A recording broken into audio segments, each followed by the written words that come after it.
Straight of Hormuz खोलने जा रहा है ईरान। जी हां, सही सुन रहे हैं आप। इस वीडियो के जरिए पूरी तफसील आपको देंगे। ट्रंप की अकड़ ढीली होने तक जारी रहेंगी ये बड़ी शर्तें, ईरान साथ ही ये भी कह रहा है। ईरान की संसद के राष्ट्रीय सुरक्षा आयोग के प्रमुख इब्राहिम अजीजी ने ट्रंप पर तंज करते हुए कहा है कि स्ट्रेट ऑफ हॉर्मुज निश्चित रूप से खुलेगा, लेकिन आपके लिए नहीं, यानी अमेरिका और इजराइल के लिए नहीं, बल्कि उन लोगों के लिए जो इस्लामिक रिपब्लिकन ऑफ ईरान के नए नियमों का पालन करते हैं। ईरान ने लगभग 1 महीने से स्ट्रेट ऑफ हॉर्मुज को बंद करके रखा हुआ है और सिर्फ कुछ ही देशों की टैंकर को वहां से गुजरने की इजाजत दे रहा है।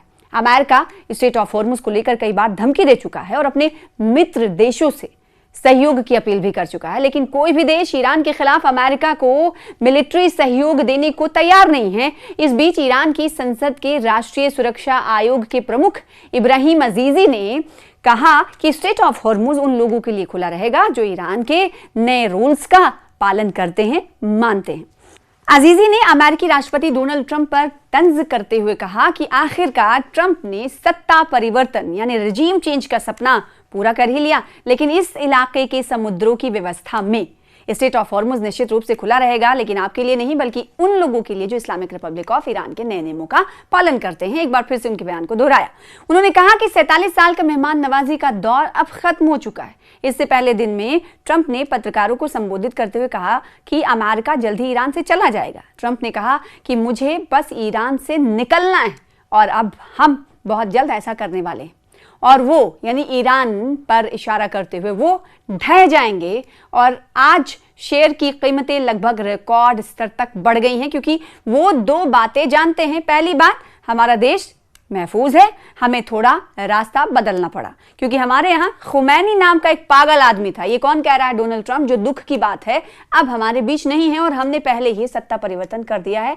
यानी खुमैनी ईरान की सुप्रीम लीडर जो रहे आयतुल्लाह अली खामनाई की शहादत के बाद अभी जो उनके बेटे को अली खामनाई बनाया गया है, उससे डोनाल्ड ट्रंप सत्ता परिवर्तन यानी रेजिम चेंज मान रहे हैं।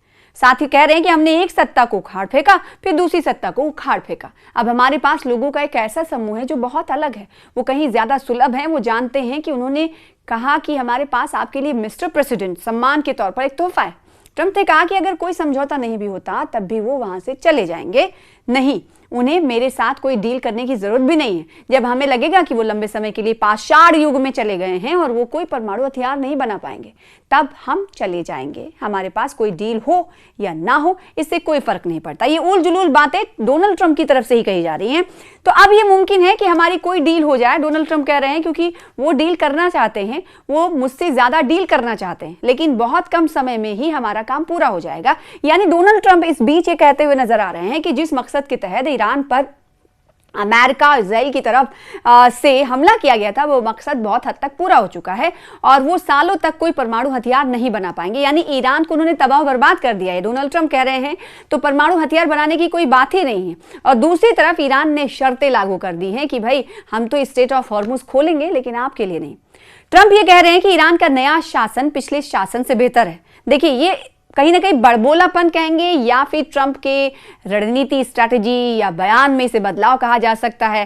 पहले तो अमेरिका की तरफ से ये कहा जाता रहा कि ईरान में जो भी नेतृत्व बदलाव होगा उसको हम उखाड़ फेंकेंगे। अब उसी ईरान के नेतृत्व की तारीफ करते हुए डोनाल्ड ट्रंप नजर आ रहे हैं। वो ये कह रहे हैं कि ईरान का नया शासन यानी नेतृत्व पिछले शासन से बेहतर है। ट्रंप ने कहा कि ईरान शायद अभी से बहुत लंबे समय बाद कोई परमाणु हथियार बनाने में सक्षम होगा, तब आपके पास एक ऐसा राष्ट्रपति होगा जो बिल्कुल मेरी तरह होगा।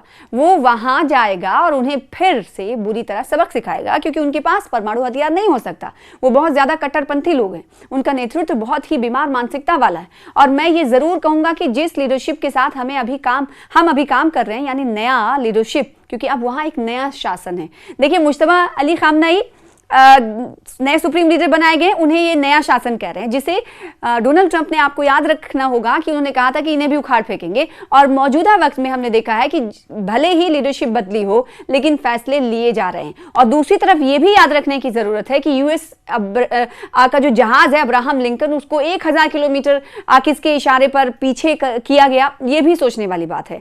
वो नया शासन पिछले शासन से कहीं ज्यादा बेहतर, ये कहते हुए डोनाल्ड ट्रंप नजर आ रहे हैं। तो ऐसे में ये अंदाजा अंदाजा लगाया जा रहा है कि जो इस वक्त ईरान की तरफ से हमले का जवाब या फिर कूटनीतिक सतह पर कह लें या फिर आर्थिक स्थिति के हवाले से कह लें, हर तरफ से। और दूसरी तरफ ये भी है कि डोनाल्ड ट्रंप अगर अपने साथी देशों से, पड़ोसी देशों से, अपने दोस्त मित्र देशों से सहायता मांग रहे हैं, उनको सहायता नहीं मिल रही है, इस वजह से भी खीज महसूस ट्रंप कर रहे हैं। तो बड़बोलेपन में कई बयान भी उलट पुलट कर देते हैं। और ऐसा नहीं कि महली मर्तबा है, ये इतिहास रहा है कि डोनाल्ड ट्रंप ऐसे बयानों के लिए जाने जाते हैं।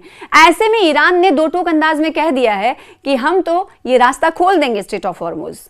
मतलब जिन्हें जिन्हें परेशानी होती है, परेशानी हो रही है जिन ममालिक को, यानी पूरी दुनिया को, उनके लिए तो खोल देंगे। और एक कानून हाल ही में ईरान में बनाया गया है कि स्ट्रेट ऑफ हॉर्मुज के हवाले से टोल टैक्स बनाया जाएगा। तो जिन ममालिक के जहाज इस रास्ते का इस्तेमाल करेंगे उन्हें टोल टैक्स पे करना होगा, फिर उसे आसानी से पे कर सकते हैं। और ये सिर्फ और सिर्फ 2 कंट्रीज के लिए बंद रहेगा, जिसमें ईरान और जिसमें माफ कीजिएगा अमेरिका और इजराइल शामिल है। तो कहा यह जा सकता है कि ईरान अपनी कही हुई बातों पर इस वक्त कायम और दायम है और कहीं ना कहीं बदलाव डोनाल्ड ट्रंप के बयानों से समझ में आ रहा है। तो क्या इसके माने कुछ गहराई से समझने की जरूरत है, या फिर जो समझ आ रहा है उतने तक महदूद करना सही होगा कि क्या ईरान से कुछ हासिल नहीं कर पाने की वजह से या फिर दूसरों से मदद नहीं मिल पाने की वजह से इस वक्त अपने ही ट्रैप में ट्रंप फंसते हुए आ रहे नजर, इसीलिए उनके बयानों में ये बदलाव दिख रहा है।